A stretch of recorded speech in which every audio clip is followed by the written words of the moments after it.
Parokya sa Santo Niño de Mactan mususi sa giyong imahin nga milakra sa punuan sa kahoy mahogany sa barangay Punta Engaño, Dakbayan sa Lapu-Lapu. Samtang mga tao parang migsagsa sa mong dapit kinsa namasin nga matambalan silang balatian. Ang exclusive report. Nag-abot-abot kini mga tao sa sitio Buot, barangay Punta Engaño. Gusto nilang masaksihan ang giingong imahin nga anaa sa punuan sa mahogany. Apan kasagaran, nagbitbit og bata nga adunay balatian. Sama na ang niining managsangay nga dayan kinsa namasin ni maayo kuno ang sakit sa ilang mga anak. Gahapon nagpahapyod mi gahapon ni. Nya naman si Timiri nga kanang balik mo diri kay tagaan miglana. Ano sa manini mo anak? Giubo. Nanamay nakasuway pud.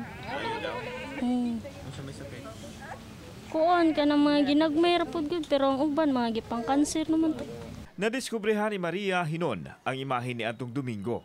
Sayo nini, gitugan niya nga gipadamgo siya sa Birhen. Apan wala si Maria dihang giadto namo ug ang iyang anak lang ang nahabilin. Asa imong mama ron? Nilakaw nagkuha og kanang kuan sa tubig sa langob. Kinahanglan kakita ang ebidensya gyud nga tinuod nga naagi milagro ba ana. Naisakit na mo maayo diha musod. Aw kana mutugin mga tao. Pero kang wa pa ebidensya di pa kuan o di pa kay wa pa man. Common sense dili dayon nadali makatuo ang tao kay nganuman ato sang tanawon sa scientific bitaw nga pagtubo sa kahoy.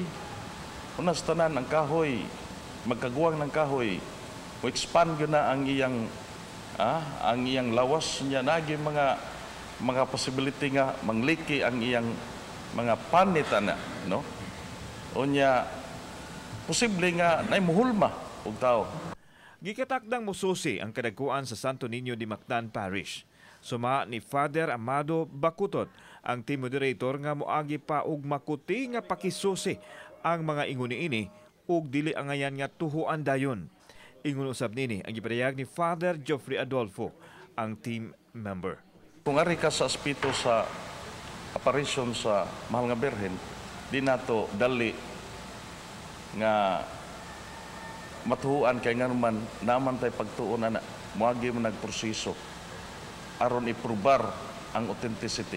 Although dili ko sa akong on my own sa ako anang una-una nga dili na ko i-discount ang intercession sa Mahal nga Birhen.